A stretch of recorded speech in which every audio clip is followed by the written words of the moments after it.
నా ఇంపార్టెంట్ నాకు పెద్ద హర్డిల్ వచ్చేసి ప్రిలిమినరీ ఎగ్జామ్‌లోనే ప్రాబ్లమ్ ఫేస్ అయ్యాను మేడం.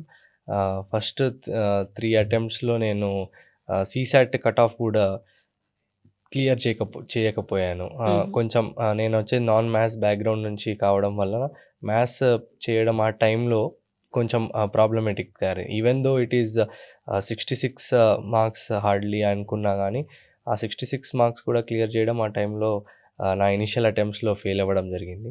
తర్వాత మ్యాథ్స్‌ని ఎలా ప్రాక్టీస్ చేయాలి? ఆ రైట్ కైండ్ ఆఫ్ క్వెషన్స్ ఎలా చూజ్ చేసుకోవాలి? ఆహ్, ఇప్పుడు మనకి ఫస్ట్ పేపర్ సీసాట్ పేపర్‌లో అరౌండ్ 27-28 క్వెషన్స్ ఇంగ్లీష్ నుంచి రావడం జరుగుతుంది. రిమైనింగ్ క్వెషన్స్ మ్యాథమెటిక్స్ నుంచి జనరల్ అబిలిటీస్ ఈ ఏరియా నుంచి రావడం జరుగుతుంది.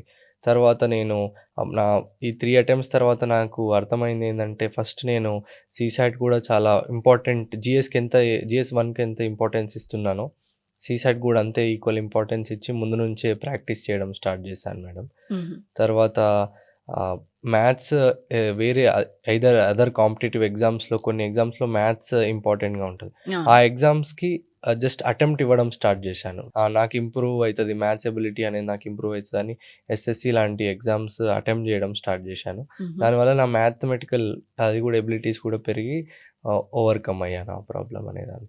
ప్రిలిమ్స్‌కి ఈ విధమైన స్ట్రాటజీ ఫాలో అయ్యాను. హ్మ్. తర్వాత మెయిన్స్‌కి ఆహ్, pre P previous year questions download చేసుకొని, సబ్జెక్ట్ వైస్‌గా ఏ టాపిక్ నుంచి ఎన్ని క్వెషన్స్ రిపీటెడ్‌గా వస్తున్నాయి అనే దాని ఫ్రీక్వెన్సీ అర్థం చేసుకొని, హ్మ్. నేనే ర్యాండమ్‌గా ఆన్సర్ రైటింగ్ ప్రాక్టీస్ చేసుకునేవాడిని మేడం.